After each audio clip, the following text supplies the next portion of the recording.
important tools. As you have seen, I posted the menu, which comprises of 4 different tracks that you're going to engage in. And our facilitator, Mr. Kenneth Kiunga, who is the Google News Lab teaching fellow, will be taking us through that. So without taking too much time, it's my singular honor to invite our HOD, Dr. Beatrice Mbogo, to give us her opening remarks and then invite the Google News Lab team. Thank you. Welcome, Dr. Mbogo. Thank you, Mr. Wanyonyi. I hope you can hear me. I've been suffering from voice loss, but today my voice is behaving. Thank you very much for showing up for this training. The first thing I want to say is that I'm really grateful for the opportunity from Google. I think I can see Mr. Ken Kiunga somewhere. So I'll just give you the background to how we got to hear about the courses they offer.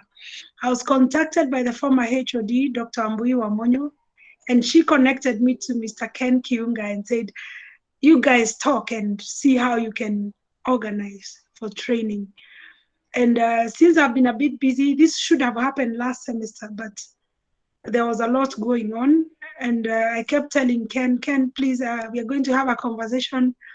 And then I fell ill and went on leave, and I realized the best person to do this is Mr. Wanyonyi or Dr. Wanyonyi, and he ran away with it. So I'm really grateful for the effort that has been made by Dr. Wanyonyi, and also to Google News, Google for wanting to come and do this training. Now, why is it important for us to do this training? Because for faculty, we are stuck in the old frameworks of media, and we need to understand the multimedia. There's convergence happening, and we need to basically understand what's happening in the media industry. So I think this is the best opportunity for us. And for students, maybe there's something we haven't taught, and you could learn from what Ken and his team are going to teach us. So take advantage of this situation. And if you finish all the 4 courses, you get to get a certificate. I think you students love certificates. So this is a very good opportunity to earn 1 more certificate for you. So without saying much more, and since there's noise in my office, I think there's very many students, I just want to welcome Mr. Ken Kiunga and his team. Then you can introduce yourselves and proceed. I have another meeting to go to. And thank you very much. And the Desta way we say, God bless you. Thank you.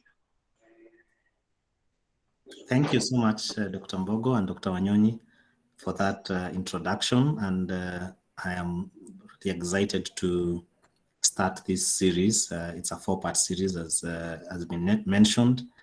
So my name is Ken Kiunga. I'm actually a journalist. I've been a journalist for 12 years. I have worked in different media houses in Kenya. I've worked for Capital FM as an editor and also as a reporter. I've worked for Kenyans.co.ke and other media houses in Kenya. So I'm based in Kenya, and I worked within the Google News Initiative, and I'll give a brief background what the Google News Initiative is about. But that's me. I've worked in broadcasts, radio, I've worked digital, and I've also worked in print. But as has also been mentioned, that we are in the age of convergence, and it's good for journalists to be able to use digital tools and skills to work in either of those verticals in media. And as we are seeing, even in the industry, that those different verticals, the differences are becoming less and less pronounced. And as you'll see, as we go on with this course, you'll see that all these tools will be relevant, whether you're pursuing film, whether PR, or whether pursuing print or digital, or even broadcasts. The tools that we'll go through will be relevant. So I'll give a brief overview of what the Google News Initiative is about. But first, I want to just emphasize why journalism and journalists are key for Google. And this is what our CEO says. The CEO is Sundar Pichai, and says Google cares deeply about journalism, and we believe deeply in spreading knowledge to make life better for everyone. And it's at the heart of Google's mission. It's the mission of publishers and journalists. So that's where our mission and our interests converge. Google mission is to make information available to as many people as possible, to make it organized. And one of the biggest content creators, of course, it's the media industry. And so as we work with the media industry, as we work with journalists to ensure that this content is available, is organized, it makes also interesting for the audience to be able to find this information, because that's the first place most people go to. They go to Google to search this information. So that's why our work with the media house is quite important, and we have the whole, I can call it department, the Google News Initiative is a whole division that just works with journalists and journalism students and the whole media industry. So it's divided into 3 verticals. So our mission really is to, number one, to advance the practice of quality journalism. And this is where I fall in. So my role is to teach and to train journalism students and journalists across Africa on some of the tools that are available for journalists. And most of these tools are free. In fact, I can say all of them are free, either to find information or to publish information online. And the team that is really responsible for this training and improving the quality of journalism is the Google News Lab. So I have other colleagues in other areas, the US, Europe, and other jurisdictions. So our mission really is to train and to introduce some of these tools to media houses and to journalism students. The second part, or the second pillar of the Google News Initiative, is to strengthen and evolve publisher business models. So we work with different media houses to ensure that, just to experiment and to see how they can maybe come up with new business models, how they can improve their current business models, especially in the digital space. That also involves, sharing our knowledge in terms of technology and infrastructure, so that publishers are able to create revenue and come up with new business models. And the third one is to cultivate a collaborative global news community through events. We try and create events that are useful for the industry, where people can share ideas, where people can come together and exchange information. So that's the 3 pillars. Those are the 3 pillars of Google News Initiative. And as I said, we are in the training and capacity building fall under the Google News Lab. All right. So today, we are starting off with advanced search and how you can use advanced search to better find the information you're looking for, and how that information can also come to you. So we'll have a look at a few things that you can do with advanced search. Then next week we'll look at digital verification, and this is fact checking and some of the tools that you can use for fact checking. And then the other week we'll look at data journalism and visualization. The audience is becoming more and more visual. So if you can tell stories using visuals, if you can find data and visualize that, then you as a journalist become more valuable, because you are able to even do at least a few more things than maybe the average journalist. And then the last session will be about video, podcast, and AI. What are some of the tools that you can use, even as a student, to produce your own content beyond what is available? So as we start today, please feel free to ask any questions. The chat is open. You can either unmute your mic, feel free to ask any question or comment, and we'll have an interactive session throughout this session. I hope we'll be able to finish by 3:30 or so, or thereabouts. But we usually want to have these sessions interactive. Before COVID, we are having these sessions in person. So hopefully when the cases go down and we are able to have in-person sessions, we'll be able to do that, be able to come to your campus and we'll have a more interactive session. But for now, we'll have to do it online. So today we'll be looking at search refinements and what are search refinements, how can you use them to get the results that you get the best out of Google. We'll also be looking at Google Alerts. How can you use Google Alerts to find information, or how can that information come directly to your inbox? We'll look at Google Trends and how to make best use of Google Trends, and also look at Google Scholar. So just a quick note is that all this information is available. There are more training tracks that are available on g.co/news training, and I'll share those links, and I'll also share this presentation with Dr. Wanyonyi, who will also forward it to you. So feel free to just listen through and you'll get the notes. And also, I'm also recording this session for those who might have missed the class today.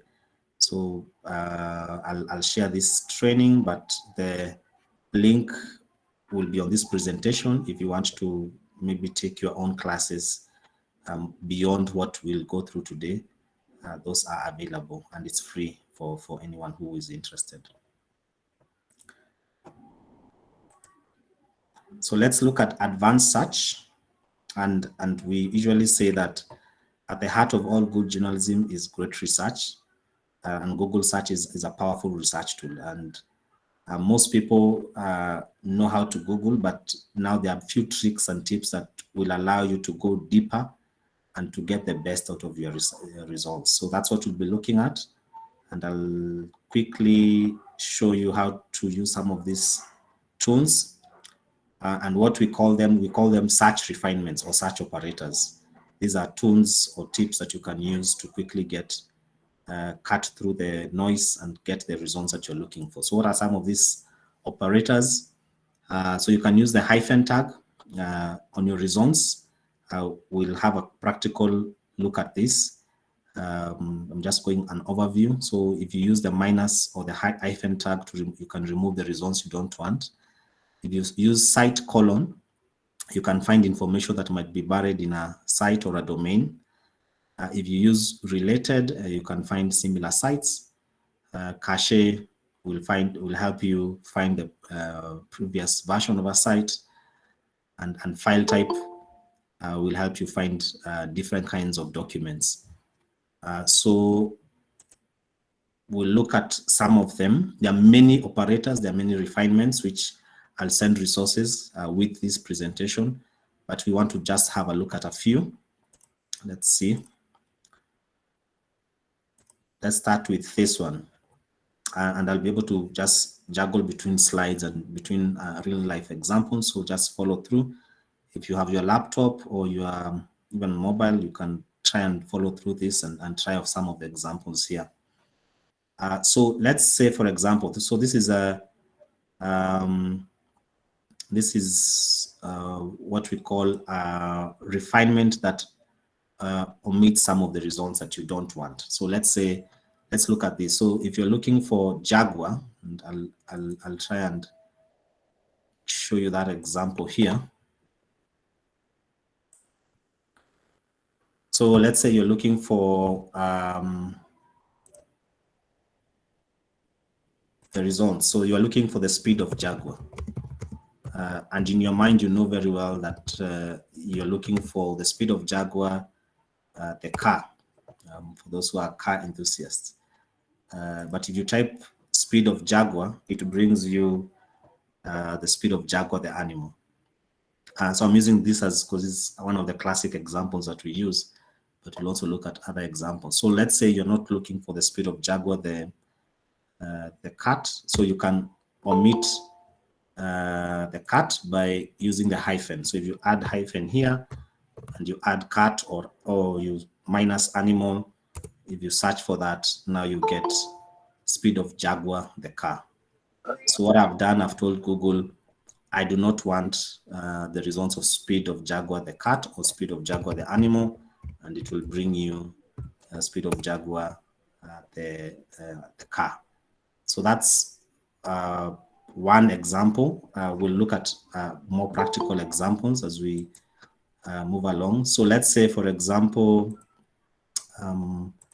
you're working on a story on vaccines, and you type vaccine, and if you search vaccine, because of the what has been trending probably the last 2 years, the results that you get here, you'll see that it's mostly COVID vaccine, and you can see that. But probably you're not looking for the results for COVID vaccine, so you can use the hyphen tag and remove COVID. If you do that, you'll start to see that you'll get results of other vaccines that are not COVID. So you see measles, mumps, measles, rubella, and so on and so forth. But what Google has done, it has completely omitted COVID-19 vaccine because I've put the operator here. The operator here is the hyphen. And you can see, as I've indicated here, there's no space between the operator and COVID-19. So another example I can use, let's say you're working on a story on fuel hike in Kenya, or fuel hike in Africa. So you've done your story on fuel hike, and you want to compare, are there other countries in Africa that have experienced fuel hike? So you want to give a bit of background in your story. So if you type fuel hike, and if you just type fuel hike, you'll see that the results you get are from different places. So you can say probably you don't want fuel hike stories, fuel hike in Kenya, minus Kenyan. So it will remove any mention where Kenya is mentioned. So probably you've found that, you know, there's Nigeria, South Africa, and you want to, probably you don't want to include those results. We include Nigeria here. So you can omit as many results as you want. So you'll see that that different they have indicated different places.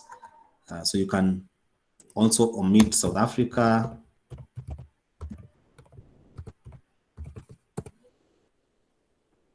So immediately I do that, you can see now the results change. So if I don't want Namibia or Sudan, if I come here and omit Namibia and Sudan, so just ensure that you put the hyphen there. You can see the results keep changing as I change the operator. So that's one way to use the hyphen sign.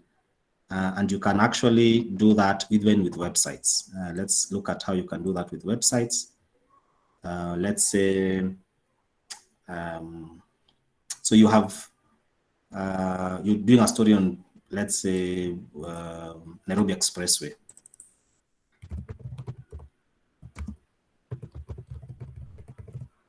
And you don't want to include maybe some of the websites, some of the websites, news websites. So you can exclude the star. Let's say, for example, the star.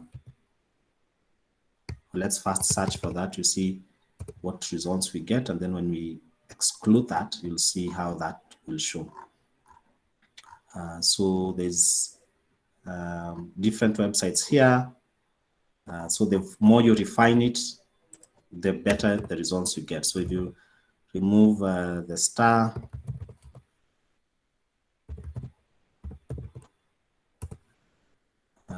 you see the results keep changing.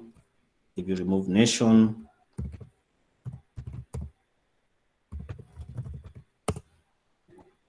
so you see the results keep changing as you do that. So if I want to remove kenha.co.ke, I can also exclude results from that website.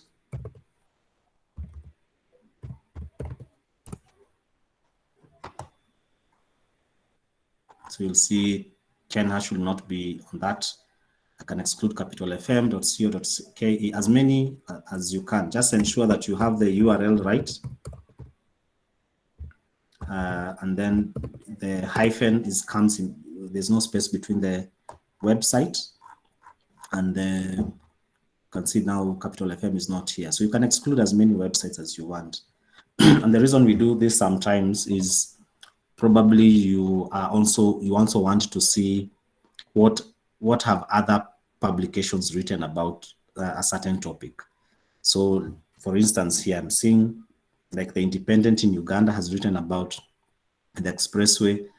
The Construction Review has written about the expressway, and if you go into Construction Review, you might get more details that probably other media houses have not covered. Yeah, so that's how you use the hyphen. You can exclude specific keywords, you can exclude websites, you can exclude even domains. So domain can be .co.ke. So I can, let's say, for example, I don't want any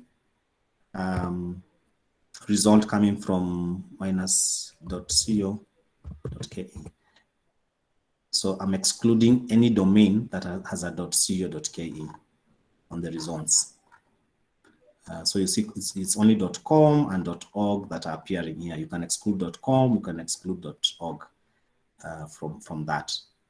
So that's how you use the hyphen, and you can probably have a look and see, okay, so what am I searching for? What else can I search for and see and exclude? So it helps you to refine some of these results. All right, so that's how you use the hyphen. The plus is just including. So if you want to include something else like Jaguar and car and automobile, so you can include that by just adding a plus there. Works the same way in terms of the positioning of the operator. Just ensure that there's no space between the word that you want to include and the operator. Right, let's look at another operator. So this is site colon, and we'll look at a few examples. So site colon is an operator that helps you to search for information either in a domain, or a domain is .org or .ac.ke or .go.ke if it's a government website, or it can help you to search within a particular website. So let's look at a few examples. So let's say you're looking for information published by the World Bank. So maybe you're working on a story or you're looking for additional information. Let's look at how you can search for information. You're looking for information in the World Bank. So what you need to do is, let's say, for example, let's see.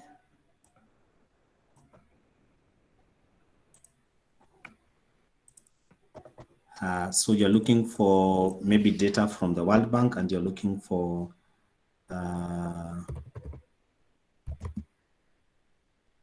it's too small. I can expand that so that you're able to see it better.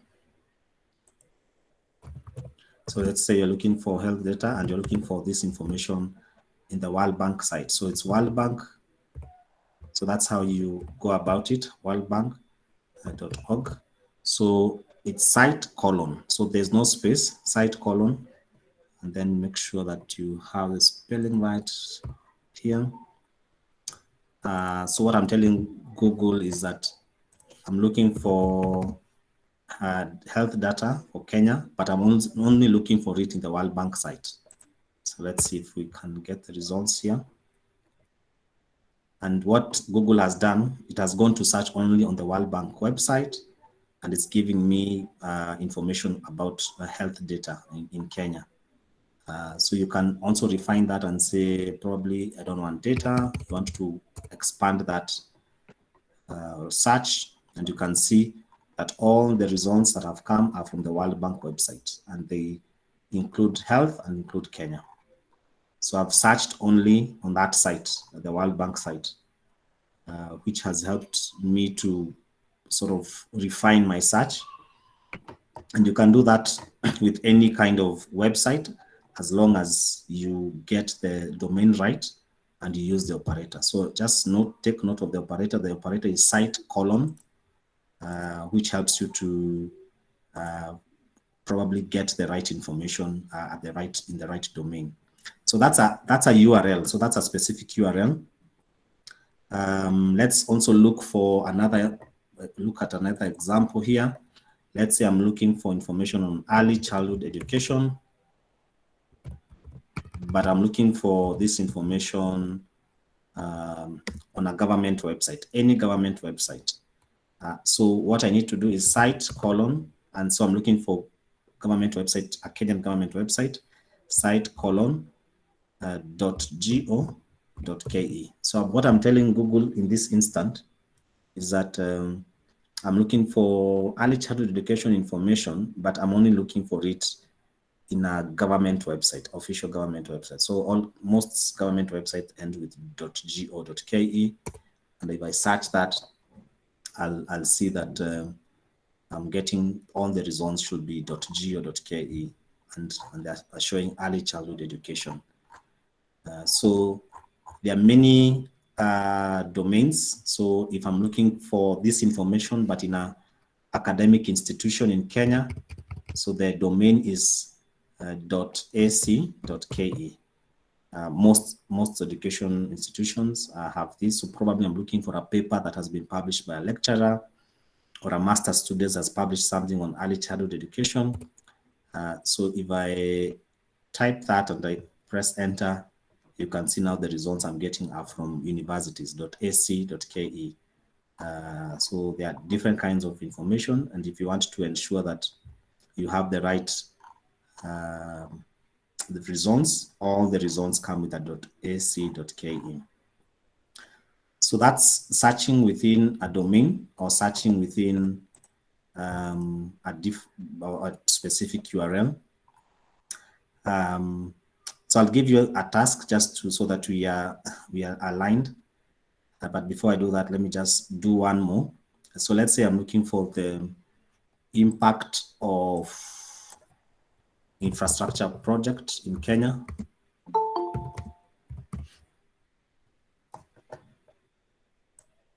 Impact of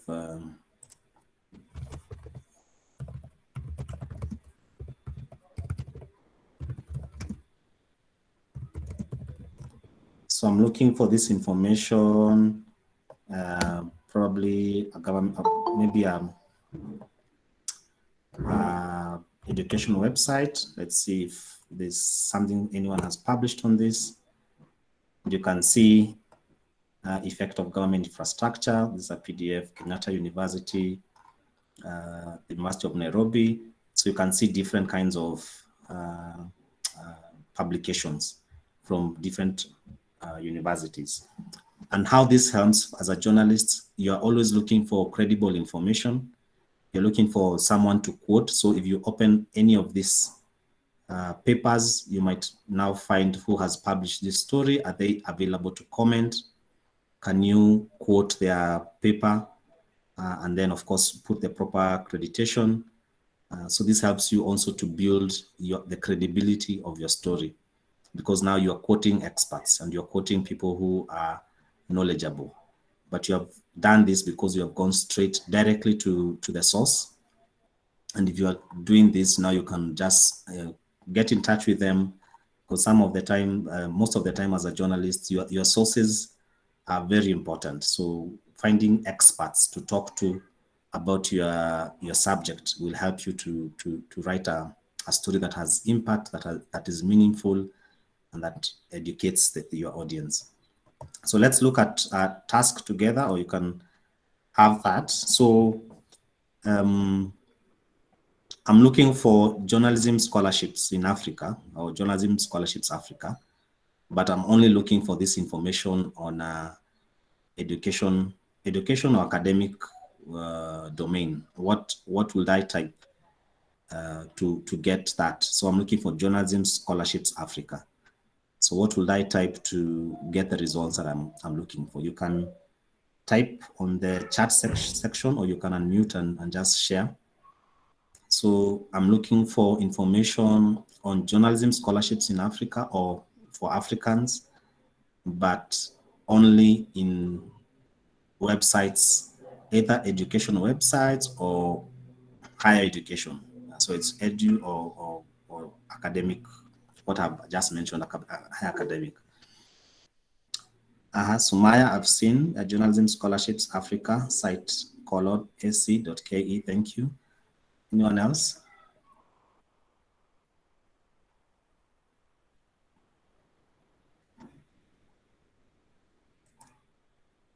We said we'll have an interactive session.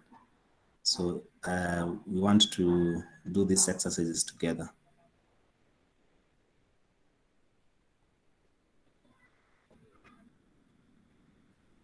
Anyone else? Journalism Scholarships in Africa, site :edu. Edu. Edu. Thanks, Aaron. Okay, we can do it together, unless it's someone who also wants to attempt. So let's try it out. Let's start with the Sumaya. Journalism Scholarships.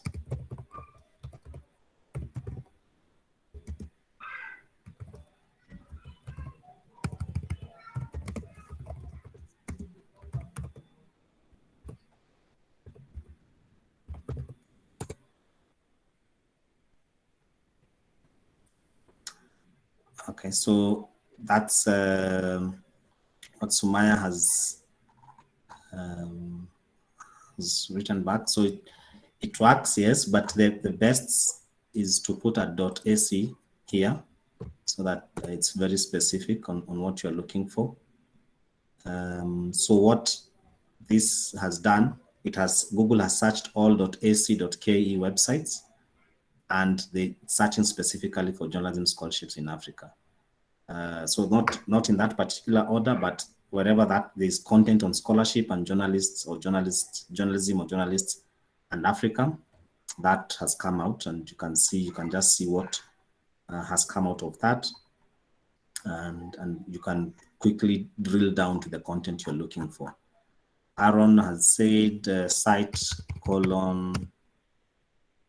:edu. So what Aaron has added here is .edu, and .edu is a wider domain for universities.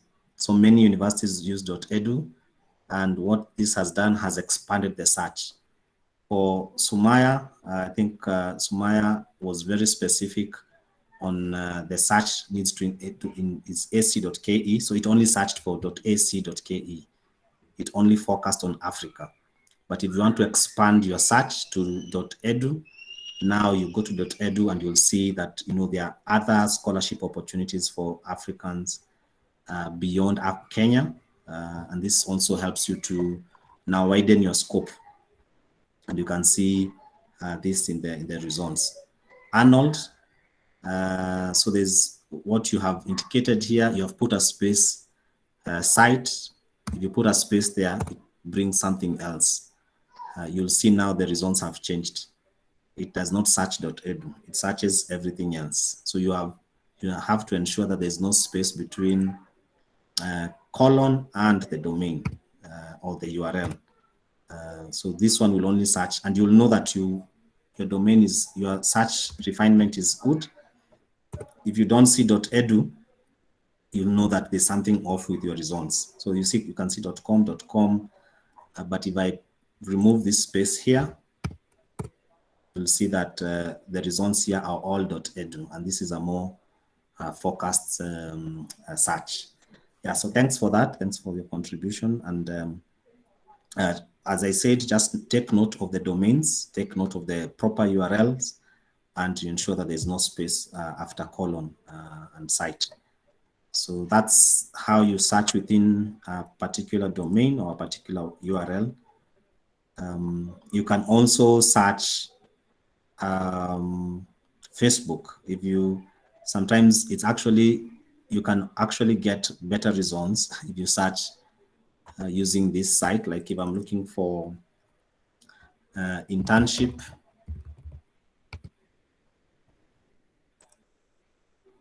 let's see,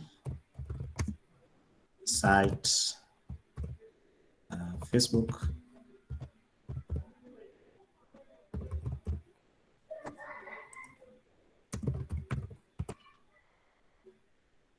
So what Google has done, it has searched only on the Facebook page, Facebook platform.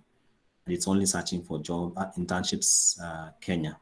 So you can see that the results that have come out of this are all Facebook related.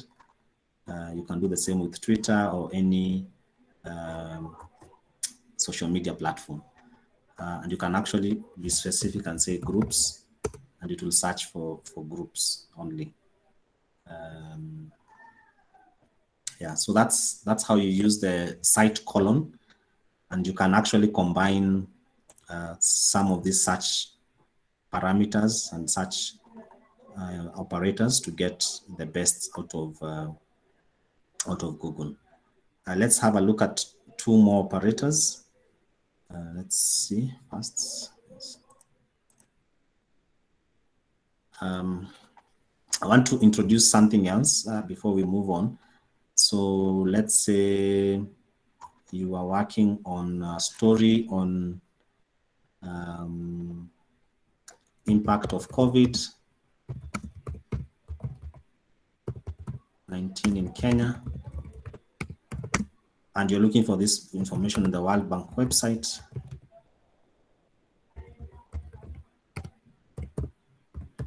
So that's what you search for. So probably you have gotten a lot of information and you're scrolling down and you want to see, okay, I want to see something that is more recent.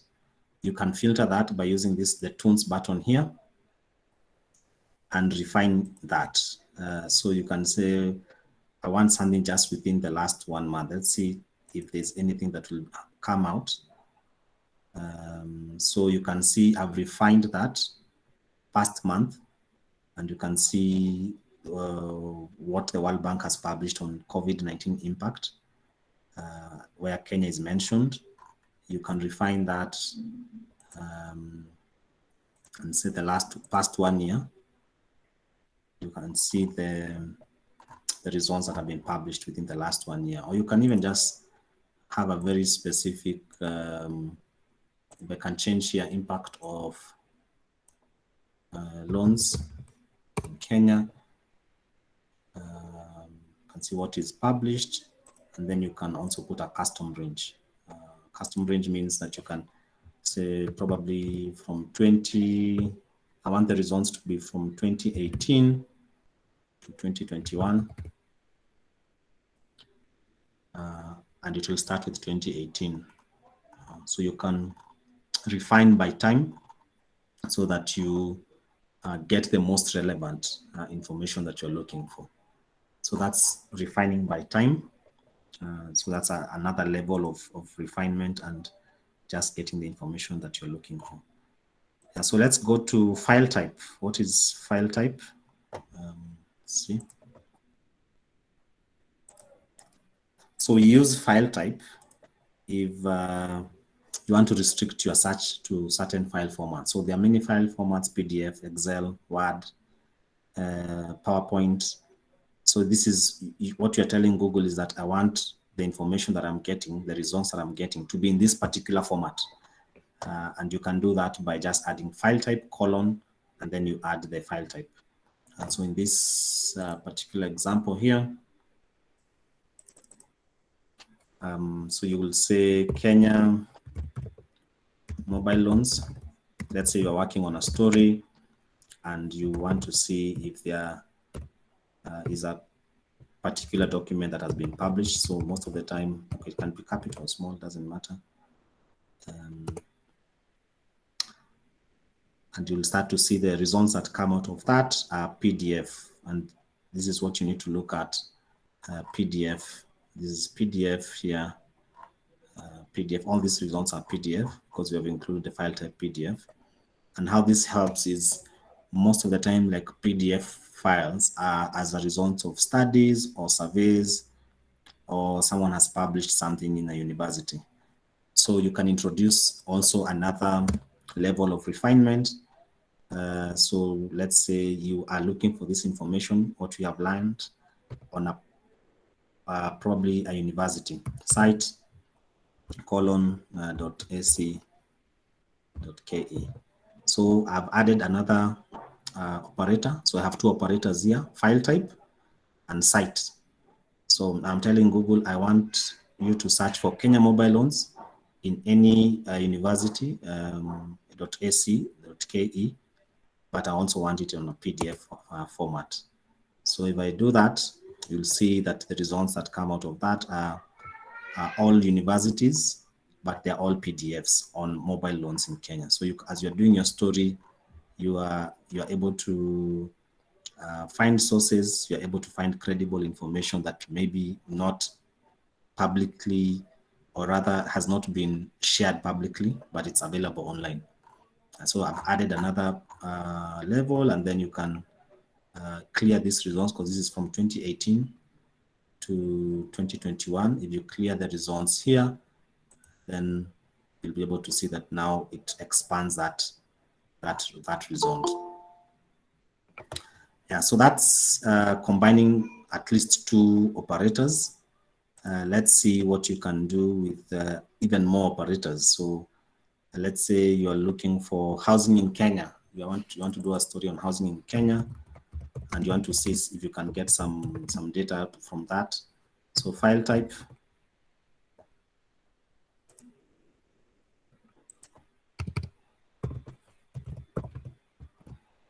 So the operator to learn is XLS.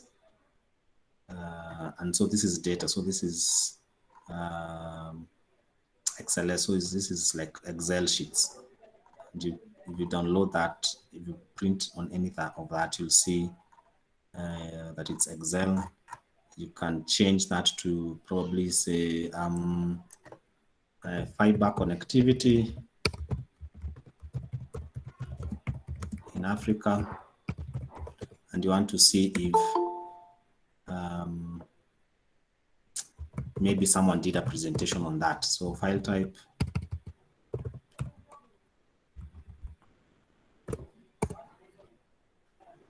And you can see now some of them.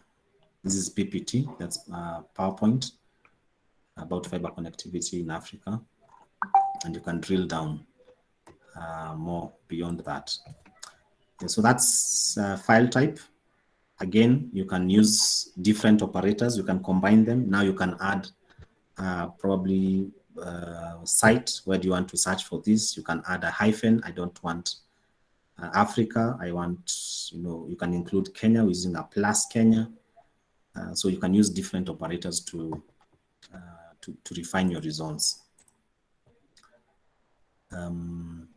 Okay, so there's that. So that's what that's using the operator of file type. Let's look at in URL. We'll just have a look at one more, and then we'll move on to something else.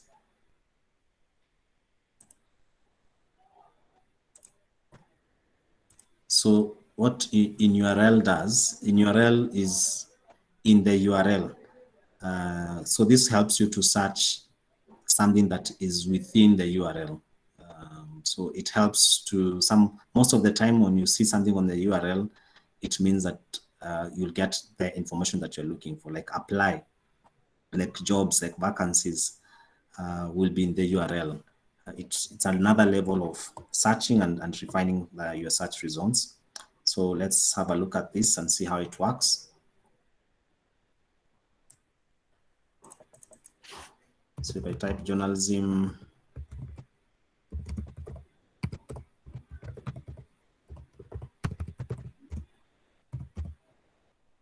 so what I'm looking for is,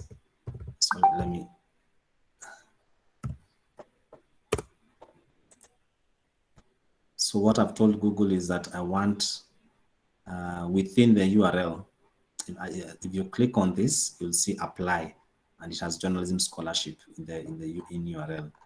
So this is another way to drill down the information you're looking for. So jobs, it's the same approach. You get the same approach as long as you use the in URL. It's probably one of the effective ways of just cutting through a lot of information. So this in URL, you'll find it in the URL. It will not, So if you don't want information from probably the content, yes, it may be in the content itself, but you want it in the in URL. In URL, it means that it will be the main. It will be mostly about that instead of just being the content, which may not be very useful at that point. All right, so let's have a look at probably a combination of that. So if you're looking for media internship, and I can post it here, media internship,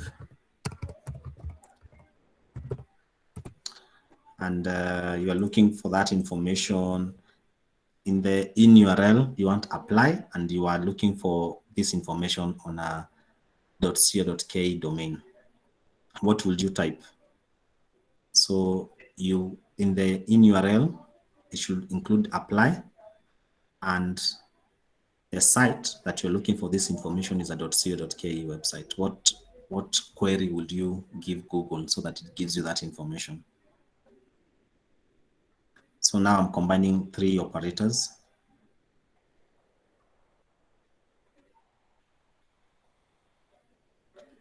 Media internship, in the URL should be apply, and it should be include .co.ke site.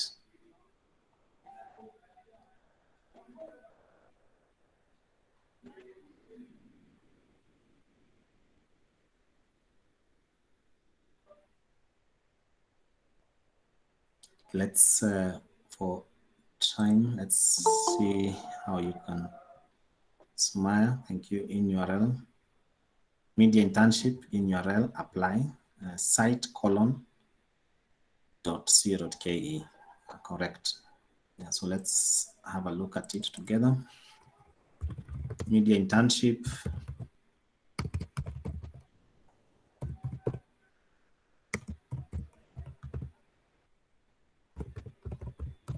So that's the first operator, and then site : .co.ke. Yeah, so you can see that those are the results that you get. They are all apply, and you can continue expanding or reducing your search results. So thanks, Cornelia and Arnold. Cornelia, there's between site and column, there should not be a space. So just take note of that. Arnold, that's okay. Esther, there's an operator you have missed. So there's also the spelling of internship. So in URL, apply, but you have not included site. So site : .ac.ke. So Esther, you need to take note of that, and then just ensure that the spacing, okay. So between two operators, there should be a space. So between the operator in URL and the operator site, there should be space. Yes, any question before we move on?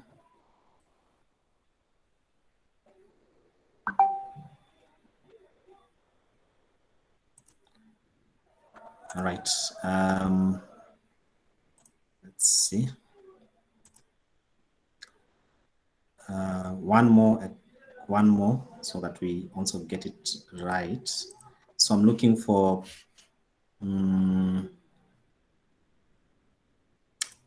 Let me give you this, and then I'll show you how to go about it. So I'm looking for exact this. So this needs to be the practical journalism experience.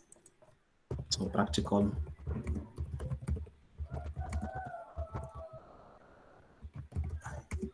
So that's what I'm searching for, but I'm searching it for any education website, and it has to be PDF format.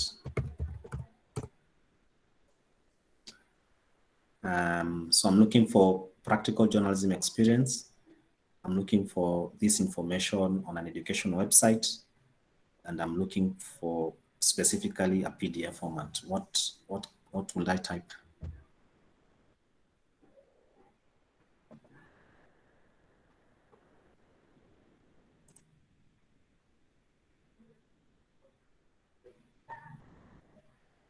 Sumaya, thank you.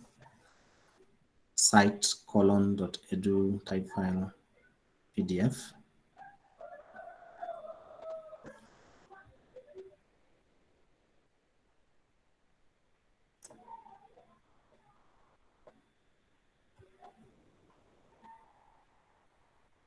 Esther, there's something missing. I just have a look at it again.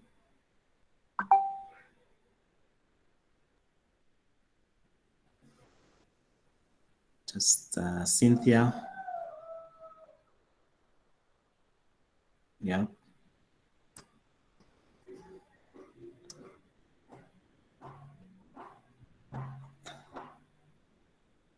Cornelia, yeah. That's good.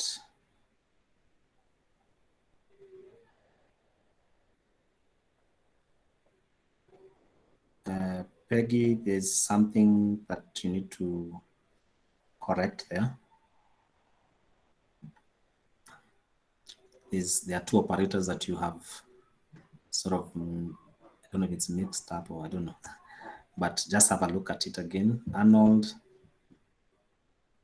yes.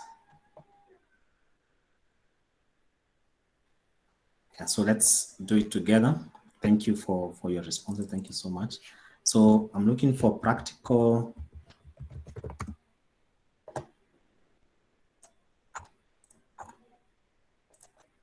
journalism experience.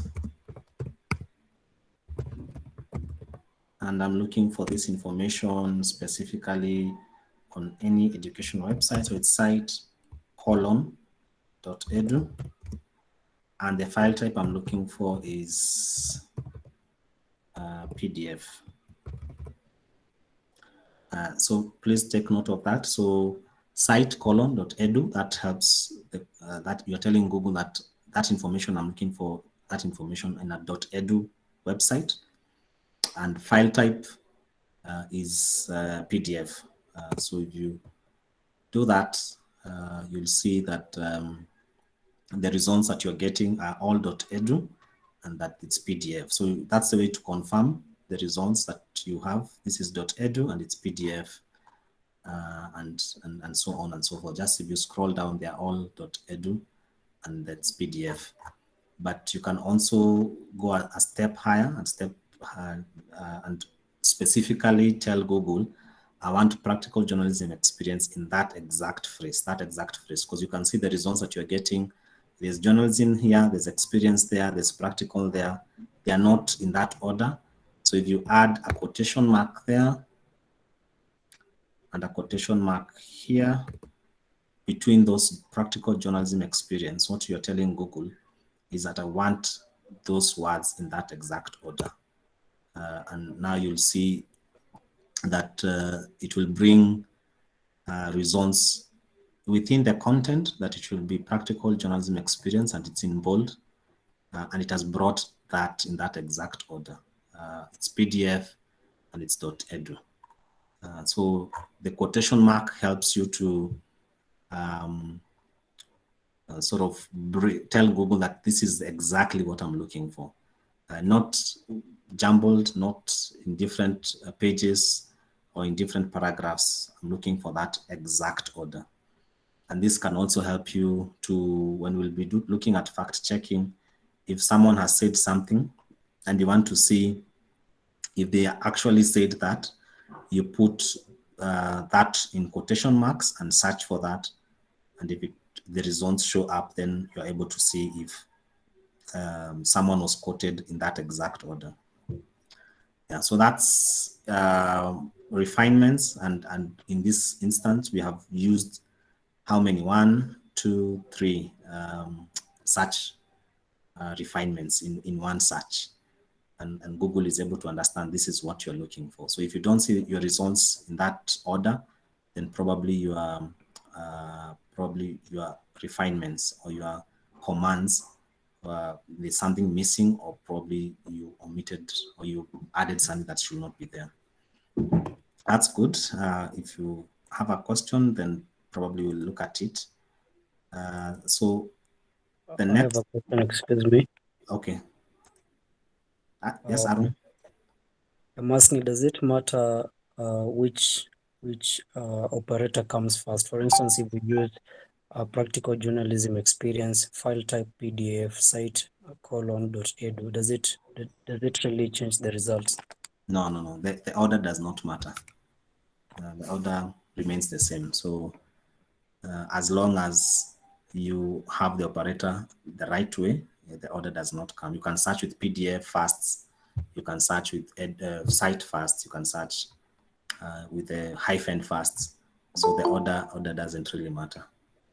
Thanks, Aaron. So let's quickly just have a look at this example here. Like, is there a question? Like if you're probably looking for, you want to see if probably the government has, someone might have leaked some information in government, and you're looking for just phishing, what we call phishing in journalism. So if you search for internal memo in quotation marks, and then you are looking for this internal memo within any government website. So a site :.go.ke. So that's the domain of .go.ke of the government of Kenya. And then you're looking for PDF format. So you're able to see if you can get anything that probably was not supposed to be meant for the public, or even for the public. You can get a scoop, what we call a scoop in journalism, that probably no one had it. So that's one way of looking at it. You can use again the quotation mark here to be very specific on what you're searching for, and then go directly to, let's say, a government website, and you'll see the results that you're looking for.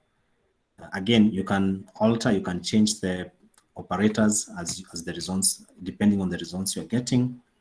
The thing is to know how to use operators and to get the best out of Google.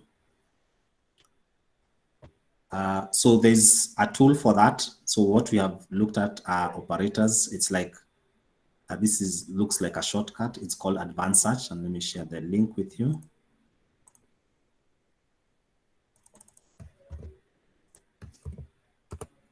Google Advanced Search, and if you just Google Advanced Search, you'll be able to come to this platform, and this is the way it looks like. Let me see.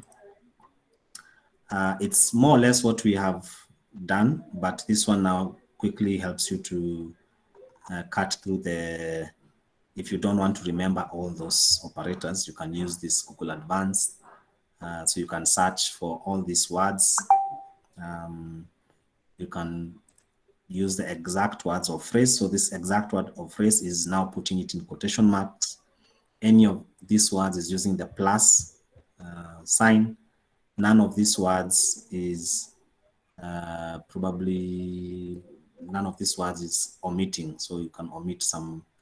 Let me just fill them in as we move along. What can I use? Okay, speed of Jaguar.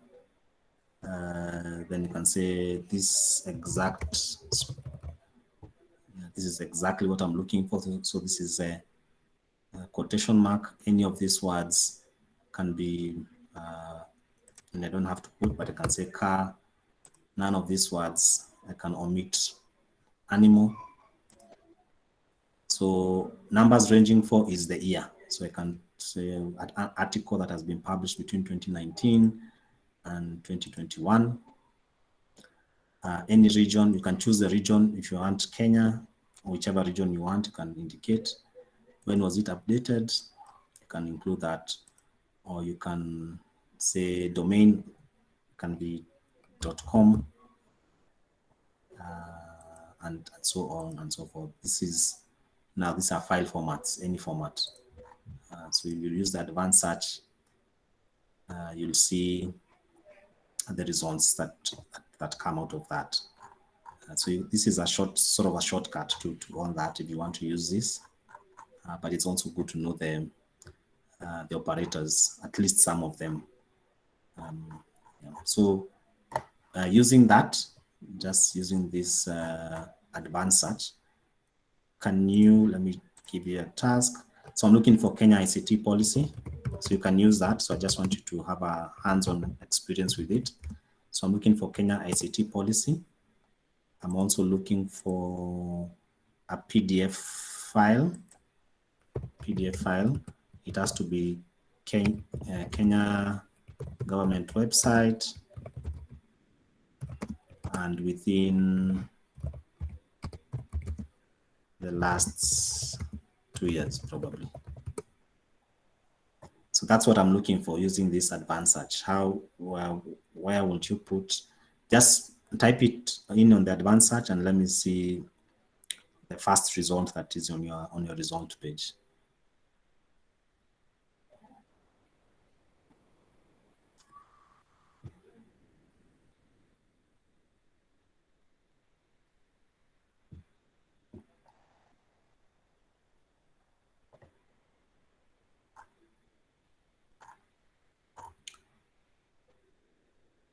So I'm looking for Kenya ICT policy.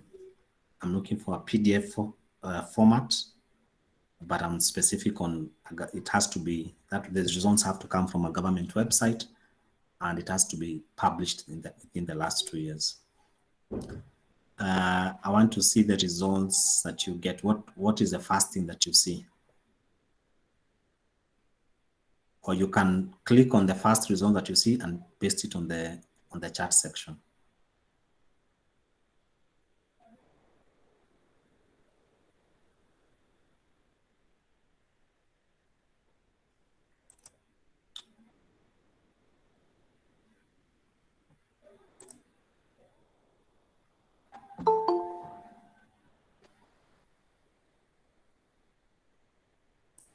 We can do it together so that we also save time. So I'm looking for Kenya ICT policy.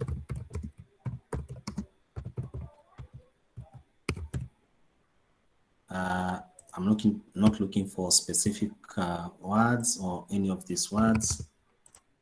None of these words, so I've not included that. I've said within the last 2 years, so this can up 20 year can apply. You can put Kenya if you want, but since you have put Kenya here, it will search there. And then you can say, I'm looking for dot. So in here, you don't need to put site because this is the shortcut. So you just need to put .go.ke.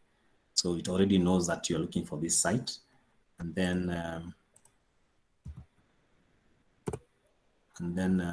what else? File type, it's PDF.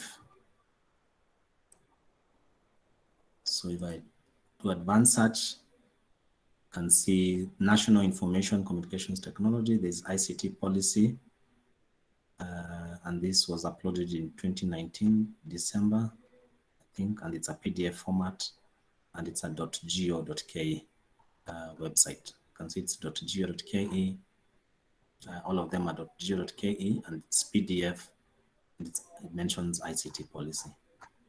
So you can see even here Kisii.go. So it's a county. Also county websites are .go.ke. You can see Bungoma here.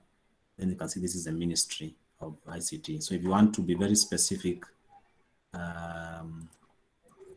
if you want ICT website, you can add ICT there, and this will be ICT only. All right, so that's Google Advanced Search.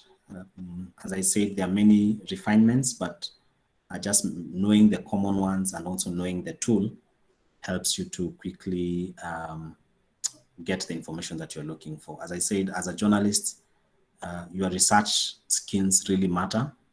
You are as good as the research that you gather. So there's the desktop research, the online research, and also going out to the field to interview people and to get the real information from the people. So it works hand in hand. And even going to the field to interview people, you can get those contacts through online search. So it helps you to get credible information and the right information. Okay, so that's as far as text is concerned. So let me just quickly take you through YouTube search. I will not spend too much time here, but there are two tools I want to introduce you too. So there's what we call YouTube GeoFind. YouTube GeoFind. Let me share with you the link. And again, this is, let me just mention here, this is not a Google per se tool. It's just someone who has come up with a tool that can help people find information. So this is the link. I'll send you the presentation as I said. You can have a look at that, but that's the link to YouTube GeoFind. And what YouTube GeoFind does, it helps you locate videos based on location. You can find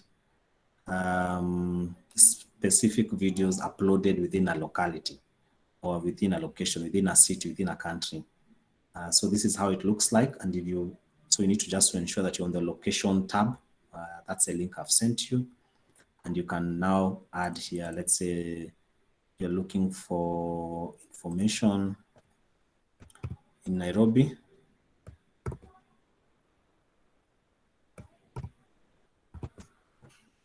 So you type Nairobi, Kenya. You can indicate, so within how many kilometers, 15-kilometer radius, or you can reduce to 10, or add to 20, depending on how you want it. Let's say we are searching for what, student accommodation. That's a keyword, student.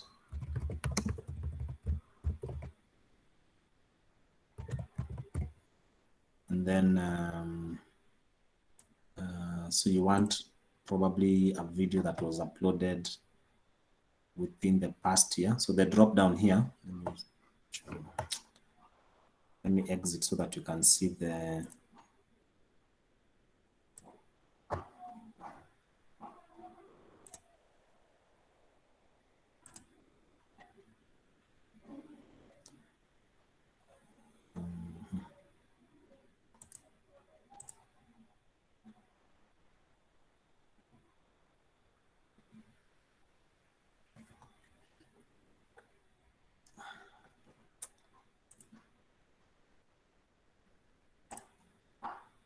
so I don't know if you can see that, but if I do a drop down here, you'll see there are different, but if you're on that page, you'll see the different customizations, date, language, moderation, duration, and all that.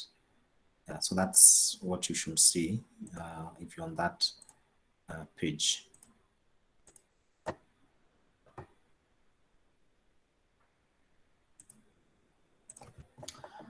All right, so let's say time frame is just 1 year, past 1 year, and duration, you can say, you know, it can be any, date can be any, and all that. Let's see, we can search that.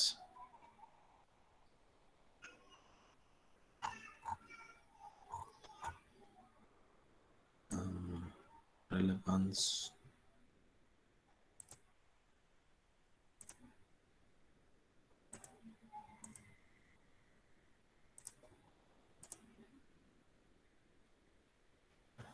Okay, this should be showing. Let me see.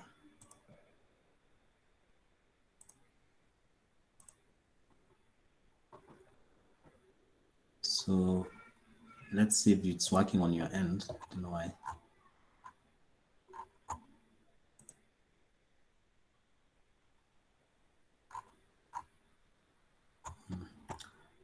Should be something.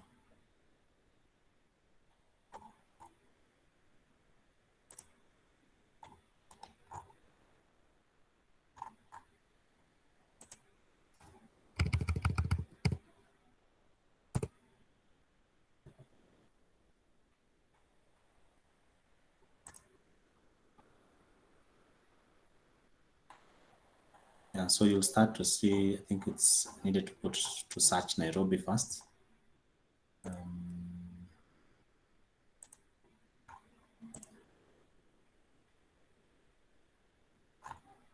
Yeah, so you'll start to see the results here. So all these are videos that have been uploaded within Nairobi. 20 kilometers, you can reduce that to 10 kilometers. If you submit that, you can be very specific on the location. So you can see the videos that have been uploaded about student accommodation, hostel, and these are from different channels across Nairobi. So there are many. So you can continue refining that and include relevance or rating and view count and so on and so forth. You can even say probably you want a shorter video, 4 minutes. You change that. You'll see if you get any results. And you can see different kinds of results here. Yeah, so that's one tool. The other tool is what we call a channel crawler. Let me share with you the link. So this is how it looks like, channel crawler. And this is also a tool to help you find channels that you're interested in. So you can probably don't know the name of the channel. You're just interested in, let's say, sports. You can indicate there's a drop down here for country. Say you want the results from Kenya. You can include subscribers, minimum subscribers, and maximum. You can include when do you want the videos. It was created 1 week ago to a maximum of how many, and you can put a keyword there. So you search, you see the channels there, and you can continue refining that. If you're interested in education, you can remove this. Let's see if you get results. All these are 37 channels found. And then you can now refine by subscribers. This is a channel. All these are channels in Kenya with the education as a tag or indicated as education. So it helps you to, if you have any kind of interest, it helps you to refine and to find content online. You can also do that directly on YouTube and search for that, because there's also an advanced search for YouTube. So have a look at that. If you have any interests, hobbies, probably cycling or rugby or cooking, you can see which channels are available in Kenya. Yeah, so this is a few tools that you can use for YouTube search. There are many more, but these are just some of them. So you can search by location, or you can search by channel or interest. So quickly, I'll take you through Google Scholar. I'm sure probably most of you, Monica, you're asking channel crawler. That's a link, unless you didn't see. Let me paste it here again. That's channel crawler. Just have a look at it, play with it, and see what channels come across. So you can even say, I want a channel that has subscribers between 1,000 and 3,000, and that's what you'll get. So this is Google Scholar. So Google Scholar is it's a Google platform, and what we have done as Google is just to bring all academic research papers in one platform. So it helps you to search for academic articles. You can track academics, and it helps also. It's a very good place to search for sources also. So it's almost similar as .edu, but this is just specific for academics. So let's say I'm looking for, let's say, what am I looking for? Is there something that has been written, women in elections in Kenya or Africa? It's Africa. So you can see the results. So these are journals, these are research papers, these are theses and all that. And again, good to find sources, good to quote, as long as you put the right accreditation, and it can help you to even find sources, people you can call or email, and they'll be able to give you their expert opinion on a story you're working on. Yeah, so you can also limit it to, you can refine it by ear, can put a custom range and all that. So if you click on that, it will take you to an external website. Some of these papers probably you might need to either pay or sign up, but you can see it by what they have indicated here in the abstract. So just read the abstract and see if it's something that is relevant to you, and then you can go ahead and use it if that's what you're interested in. So the other tool that I'll quickly go through, this is called Alerts, Google Alerts. And if you just search Google Alerts, this is what you should get. Monitor the web for interesting new content. And how this works, if you have not maybe interacted with this, how this works is it's like a subscription service, which you really don't need to pay. You just need to create alerts. And I'll show you how to create one. And it will bring results, the search results, directly to your inbox. If you're interested in any kind of topic, you just need to create an alert, and you'll get the results directly to your inbox. So this is how it will look like if you have signed in. So these are my interests. I've just created as an example, journalism in Africa, innovation, and all that. So you can create an alert about anything. Let's say you are a lifestyle writer and you are interested in maybe cosmetics in Africa or in Kenya. And you'll see the stories that have been published on cosmetics, banned cosmetics. So any place where cosmetics is mentioned and Kenya is mentioned, those articles will come directly to your inbox. And the interesting thing is you can actually use the same operators. So let's say you are looking for, let's say you want to add a site colon, you are just interested in researchpapers.edu, or then you can include file type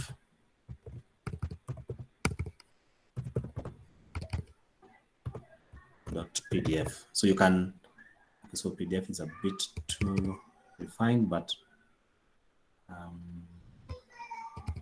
yeah, you can add the refinements if that's something that will be of interest to you. You can indicate, so if you create that alert, you just need to include the options. How often do you want to receive these alerts? Is it once a day? So it will compile anything that has been written.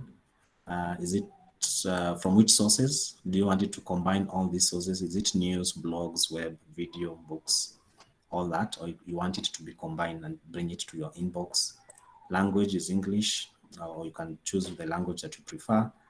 Region, where do you want that content to come from? Is it Kenya or is it anywhere?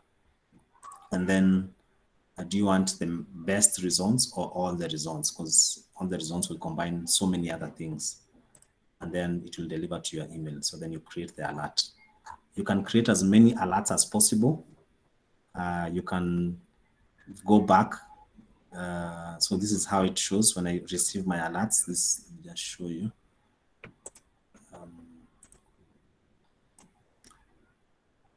Let's see if I got alerts today. Yeah, so today I have gotten journalism in Africa. This is what I got in terms of the results. So it sends once a day because I've indicated once a day. And then I'll scan and see if there's anything that is relevant to what I'm interested in. So go ahead, create an alert, and let's see what you get. So you can create an alert about anything that you're interested in. And the thing is, you can always go back and refine it or delete it or add how often you should receive it. Let's say, for example, a journalist working on the elections, you want those results as soon as they come in. So let's say Kenya elections. If you are interested in that, you can indicate here as it happens. So immediately something is mentioned, someone publishes anything on Kenya elections, it hits your inbox. It's as long as it's published. Either it's from YouTube, we have indicated automatic. You can say results because you want something that is real time, and then it will be published directly. It will be sent directly to your inbox. So whatever interest you have, whatever you're writing on, just create an alert. And every time it sends at the bottom of the, for instance, these are my results here. At the bottom here, you can either see more results or edit this alert. So if you edit, you go back to the alerts and it will edit, or you can unsubscribe, or you can go back and delete this alert. So just go ahead and create that alert, alerts as many as you want. And then we'll go on. As I said, please also you are able to, you can use the search minus, include all those things. You can include them in the at the top here, at the alerts. So that's alerts, and as journalists, you really need to be in the know. And you may not be able to Google every time, but what you want is for Google to work for you and give you the most relevant results to your inbox as often as you want. That's Google Alerts. I hope you have created 1 or 2 alerts. And then what we have here is Google Trends, trends.google. Share that with you.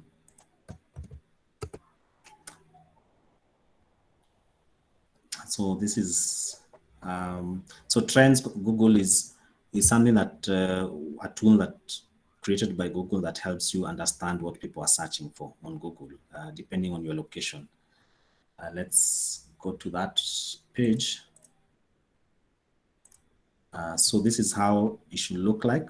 It automatically picks your location, but if you want to see what's trending in other countries, you can change that.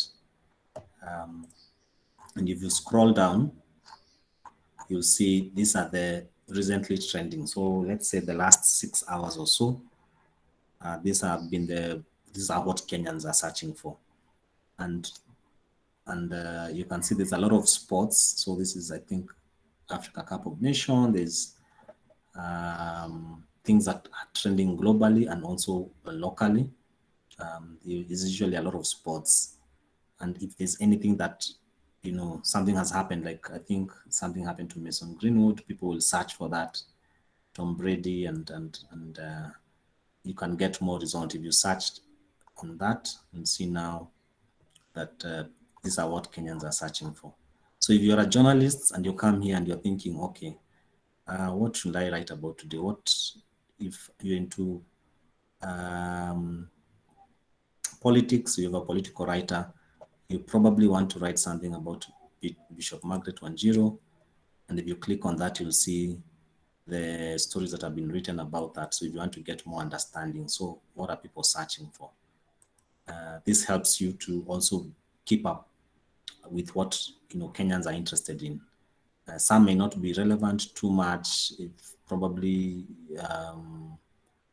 you're an entertainment writer, you might write about that. Sports, this is something that will be of interest, and you can drill down and see this was yesterday, and you can go back as far back as you want. There's another interesting feature for Google Trends. You can search for terms. Like let's say, for example, Nairobi. You want to see if people are searching for Nairobi as a search term. So if you search there, and this is what people have been searching over the last 12 months, this is how the trend has been. You can reduce that to last 30 days and see if there's an interest in that. The highest was 100 and it was January 4th. You can compare to another city and see if there was interest.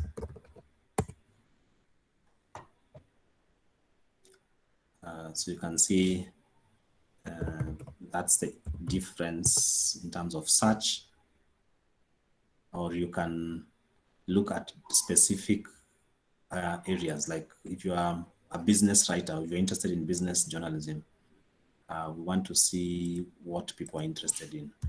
Expressway.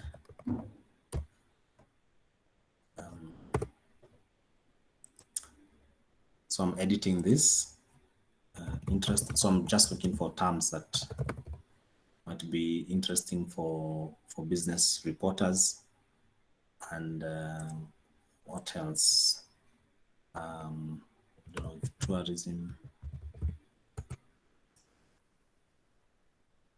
Yeah, so you can compare different terms and see how they compare. So you can see tourism had a peak on January 20th, and generally you can see that there is more interest in tourism compared to interest rates on Nairobi Expressway.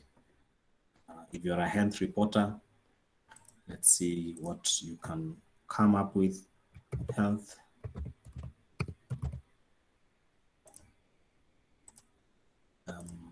COVID vaccine.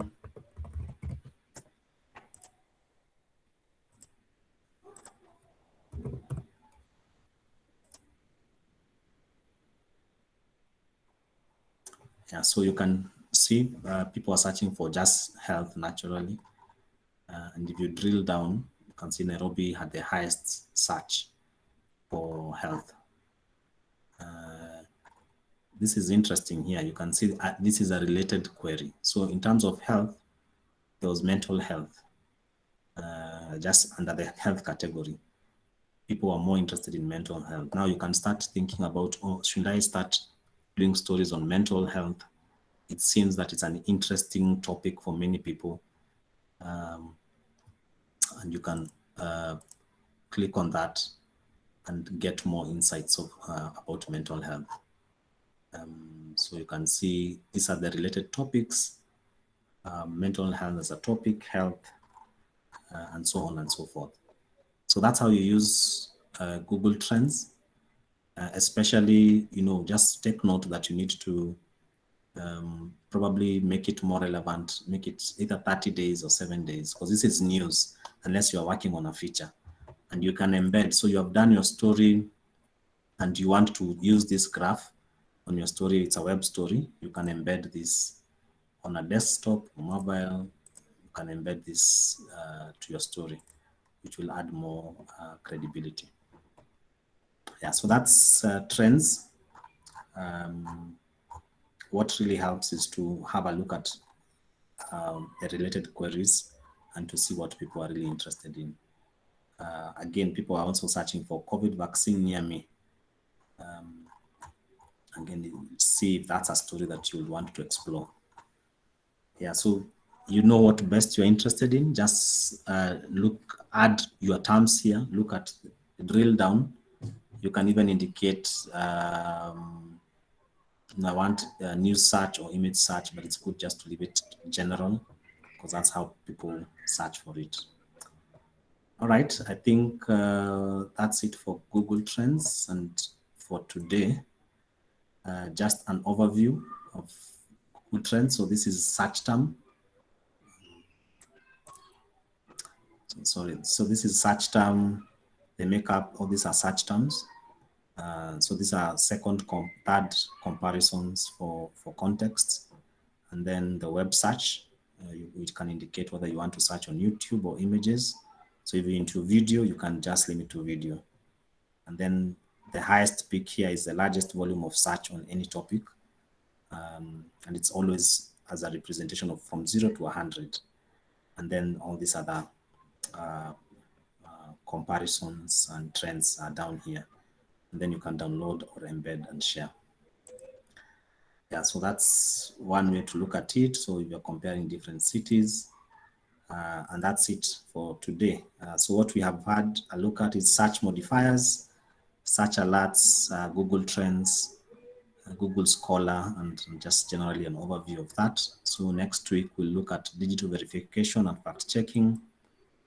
Then there'll be data journalism and visualization and newsroom innovation. So before we wind up, just a brief feedback thing. I hope you have your phones with you. So I just wanted to have a look at this. I don't know if you guys have used Menti before, but if you check your phone and you type menti.com,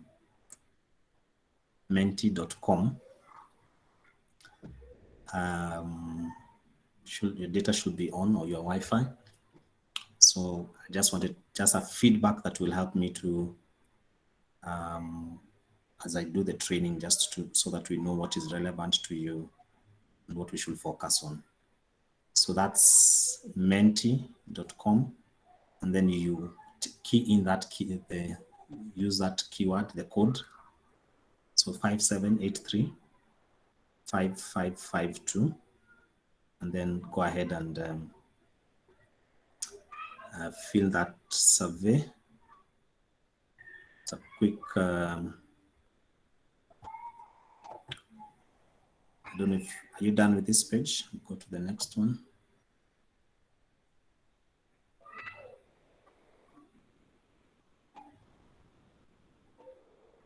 So you should be able to go to next, and it will help you.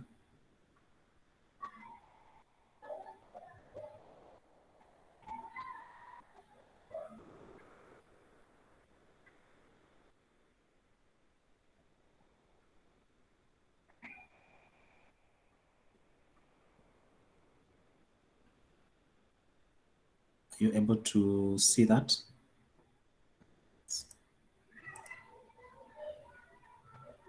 The code is up here, 5783 552.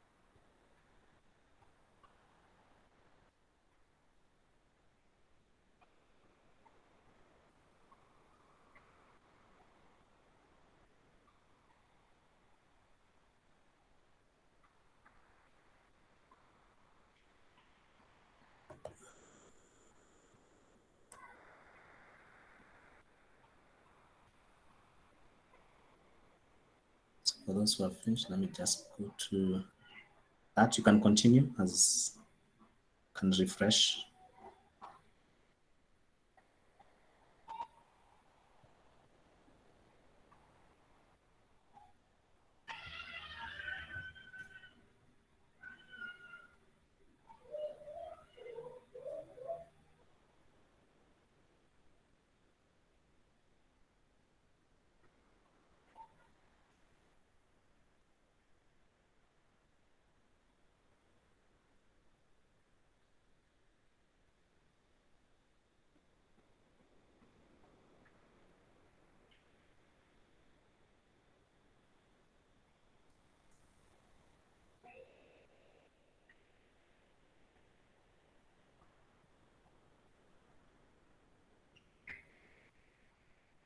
Right, two more, then you can call it a day.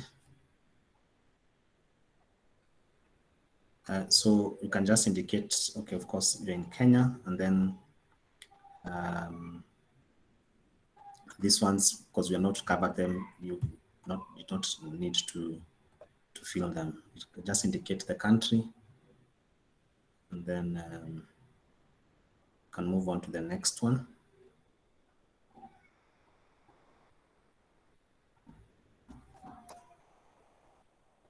So the last one should be this one, which is quite important also.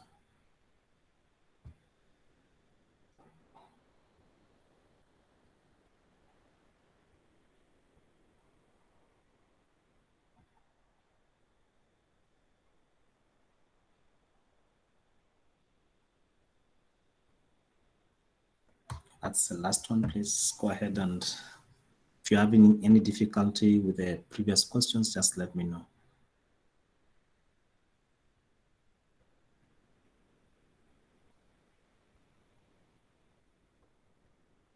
We are 30, so if you can get 20, 25, it will really be helpful for feedback and for us to know what to improve on.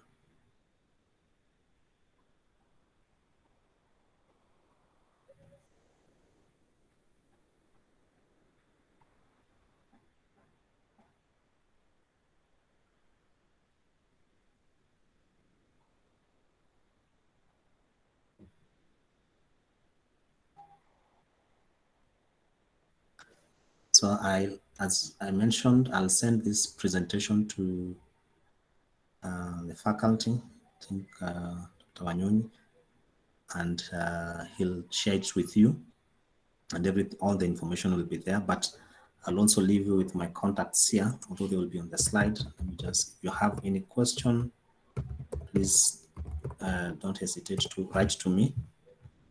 If you know that there are other people who will benefit from this training that probably are not in school or elsewhere, also just reach out to me.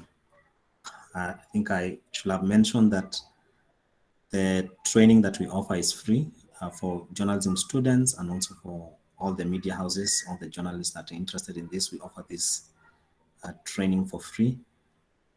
So for the next sessions, please, all the students who are not even in journalism and who are interested in some of these topics, they can also join in if they're interested.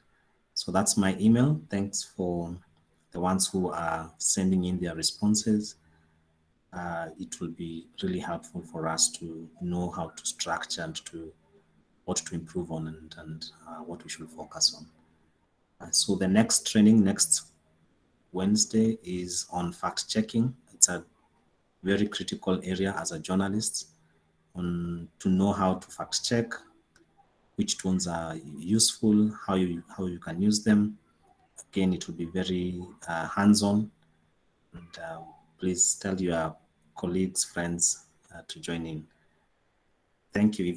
If you are filling the survey, please you're free to leave.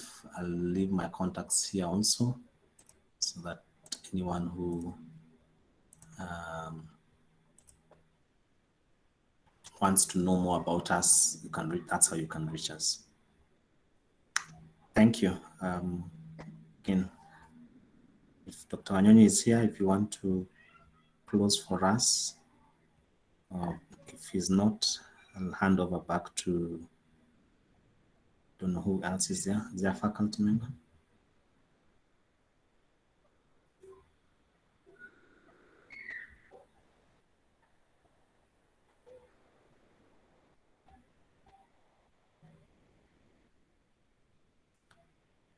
All right, I'll leave this slide on, but hoping to see you next Wednesday at 2 for fact checking. Again, my email is there.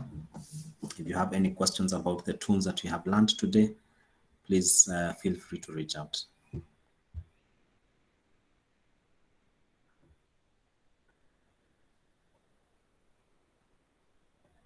Welcome.